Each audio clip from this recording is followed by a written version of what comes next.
আজকে আমি আপনাদের সঙ্গে খুবই সহজ পদ্ধতিতে ব্রেড পুডিং এর রেসিপি শেয়ার করব। যারা পুডিং বানাতে ভয় পাচ্ছেন একবার এই পদ্ধতিতে বানিয়ে দেখুন, কোনো রকম ভাবে ভেঙেও যাবে না আবার ফেটেও যাবে না, পারফেক্ট পুডিংটি তৈরি হবে। আসসালামু আলাইকুম বন্ধুরা, কিচেন বাঙালিয়ানা চ্যানেলে আপনাদের সবাইকে স্বাগত জানাই। তো আজকে আমি আপনাদের সঙ্গে ক্যারামেল ব্রেড পুডিং তৈরি করে দেখাবো। তার জন্য আমাদের পাউরুটি আর ডিম লাগবে। তো পুডিংটা তৈরি করে নেওয়ার জন্য সবার প্রথমে আমি ক্যারামেল তৈরি করে নেব। তার জন্য একটা প্যানের মধ্যে 1/3 কাপ চিনি নিয়ে নিয়েছি।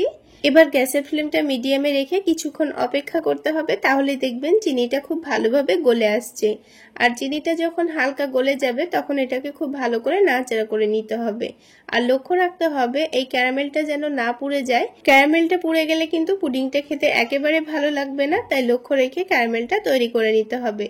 তো ক্যারামেলটা খুব ভালোভাবে তৈরি হয়ে গেছে। এবার যে পাত্রে আমি পুডিংটা তৈরি করব সেই পাত্রে ক্যারামেলটাকে সাথে সাথেই ঢেলে নিতে হবে, তা না হলে কিন্তু ক্যারামেলটা সাথে সাথেই জমে যাবে, তখন কিন্তু এই পাত্রে এইভাবে ছড়িয়ে নেওয়া হবে না।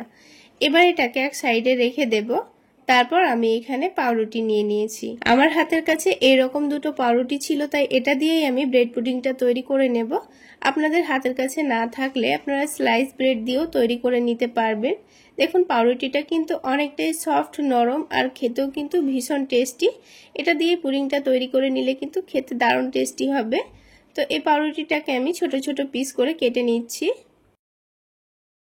আর বন্ধুরা, আপনাদের হাতের কাছে যে কোনো ব্রেড থাকলেই আপনারা এই পুডিংটা তৈরি করে নিতে পারবেন। তো এই পাউরুটিটাকে খুব ভালোভাবে কেটে নিয়েছি। এবার আমাদের এই পাউরুটিটাকে একটু ভিজিয়ে রাখতে হবে। তো তার জন্য একটা বড় মিক্সিং বোলের মধ্যে পাউরুটিগুলো নিয়ে নিয়েছি। এবার এখানে 2 কাপ পরিমাণ দুধ নিয়ে নেব। আর এই দুধটাকে আগে থেকে ভালোভাবে জাল করে নিয়ে ঠান্ডা করে নিয়েছি, তারপরে এই ব্রেডের মধ্যে দিয়েছি। এখানে কিন্তু দুধটাকে কোনো রকম ভাবে জাল করে ঘন করার দরকার নেই, হালকা গরম করে ঠান্ডা করে নিলেই কিন্তু হয়ে যাবে। এবার দুধটা দেওয়ার পর আমি এটাকে 5 মিনিট মতো ভিজিয়ে রাখবো। 5 মিনিটের মধ্যেই কিন্তু পাউরুটিটা খুব ভালোভাবে গলে যাবে। দেখুন দুধটা দেওয়ার মাত্রই কিন্তু পাউরুটিটা অনেকটাই নরম হয়ে গেছে। এবার এটাকে এক সাইডে সরিয়ে রেখে একটা বড় দেখে মিক্সিং জার নিয়ে নিয়েছি। তারপর এখানে 1/2 কাপ পরিমাণ চিনি নিয়ে নিচ্ছি। চিনির পরিমাণটা আপনারা আপনাদের টেস্ট অনুযায়ী এখানে দিয়ে দেবেন। তারপর এখানে 4টা ডিম নিয়ে নিয়েছি। যেহেতু আমি এখানে মিডিয়াম সাইজের দুটো ব্রেড নিয়েছি, তাই আমাদের 4টা ডিম লাগবে। যদি ব্রেডের পরিমাণ কম থাকে তাহলে ডিমের পরিমাণটাও কমিয়ে নেবেন। এবার চিনি আর ডিমটাকে একটু ভালোভাবে ব্লেন্ড করে নিয়েছি। ব্লেন্ডারের মধ্যে ব্লেন্ড করে নিলে সময়টা কম লাগবে। যদি আপনাদের হাতের কাছে ব্লেন্ডার না থাকে তাহলে আপনারা হ্যান্ড উইক্স বা কাঁটা চামচ দিয়ে প্রথমে ডিম আর চিনিটাকে ভালোভাবে ফেটিয়ে নেবেন। তো ডিম আর চিনিটা ভালোভাবে ব্লেন্ড করা হয়ে গেছে। আর এদিকে পাউরুটিটাও কিন্তু অনেকটাই নরম হয়ে গেছে। এবার এই পাউরুটিটাকেও একসঙ্গে ব্লেন্ড করে নেব। তো পুরো পাউরুটিটাই আমি এখানে এবার ব্লেন্ডারের মধ্যে দিয়ে দেব।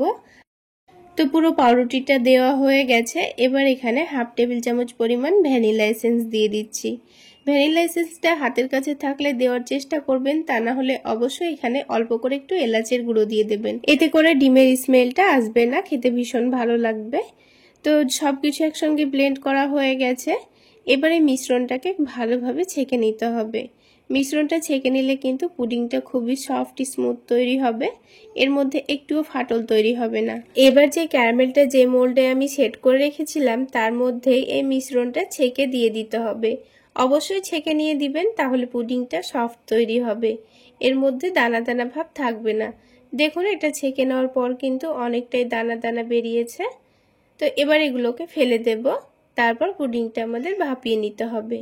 তো ভাপিয়ে নেওয়ার আগে এটাকে ভালোভাবে একটা ঢাকনা দিয়ে ঢেকে দেব। তারপর ভাপিয়ে নেওয়ার জন্য কড়াইয়ের মধ্যে 2 গ্লাস মতো পানি দিয়ে দিচ্ছি।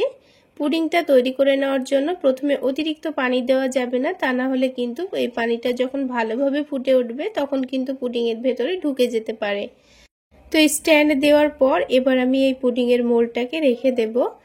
আর দেখুন বন্ধুরা, পানিটা কিন্তু এই বাটির কতটা নিচে আছে।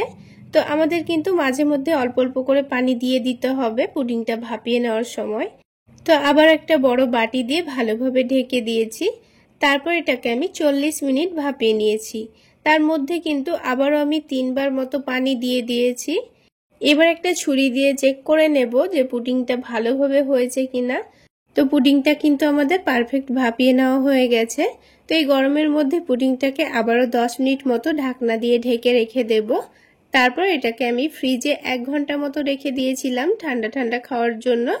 তো ফ্রিজে রাখার পর দেখুন পুডিংটা খুব সুন্দরভাবে কিন্তু সেট হয়ে গেছে। এবার আমি পুডিংটা কেটে আপনাদের বার করে দেখিয়ে দিচ্ছি। তো এটা বার করার জন্য আমি একটু ছুরি দিয়ে চারি সাইডটা একটু ছড়িয়ে দিচ্ছি।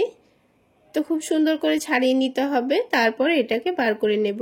তো পুডিংটা ঠান্ডা ঠান্ডা খাওয়ার জন্য যেহেতু আমি ফ্রিজে রেখেছিলাম, তাই কিন্তু পুডিংটাকে বার করতে পারছিলাম না, কারণ পুডিংয়ের নিচে কিন্তু ক্যারামেল আছে, আর ঠান্ডাতে কিন্তু ক্যারামেলটা অনেকটাই জমে যায়। তাই এখানে একটা ছোট্ট টিপস আছে। এই পুডিংয়ের বাটিটাকে আমি ডাইরেক্ট গ্যাসের চুলায় একটু বসিয়ে রেখেছিলাম। 2-1 মিনিট মতো বসিয়ে রাখার পর আমি এটাকে বার করে নিচ্ছি। তো দেখুন এটাকে আমি গ্যাসের চুলায় 2 মিনিট মতো রেখে দিয়েছিলাম, যেহেতু এটা ঠান্ডা আছে। তো এবার এটা দেখুন খুব সুন্দরভাবে কিন্তু ছেড়ে যাচ্ছে। তো যেহেতু গ্যাসের চুলায় বসানোর জন্য ক্যারামেলটা আবারও গলে গেছে, তখন কিন্তু এই পুডিংটা খুব সহজেই বার হয়ে গেছে। তো তার জন্য পুডিংটাকে প্রথমে ফ্রিজে না রেখে এইভাবে ডিমোল্ড করে নেওয়ার পর ফ্রিজে রেখে ঠান্ডা ঠান্ডা পরিবেশন করতে হবে। তো বন্ধুরা দেখুন পুডিংটা কত সুন্দর সফটভাবে তৈরি হয়েছে। এই পুডিংটা খেতে কিন্তু অসম্ভব মজার ছিল বন্ধুরা। আপনারা এই গরমে একবার বানিয়ে খেলে আবার বানাতে ইচ্ছে করবে, এতটাই টেস্টি হয়েছিল। আর বন্ধুরা আমার এই রেসিপি ফলো করে যদি একবার হলো বানিয়ে খেয়ে থাকেন, তাহলে কেমন হয়েছে অবশ্যই কমেন্ট সেকশনে জানাবেন। আর ভালো লাগলে একটা লাইক শেয়ার করে দেবেন। তো বন্ধুরা আজকে এই পর্যন্তই। সকলে অনেক বেশি ভালো থাকবেন, সুস্থ থাকবেন। দেখা হচ্ছে আরও একটি নতুন রেসিপি নিয়ে নেক্সট এপিসোডে।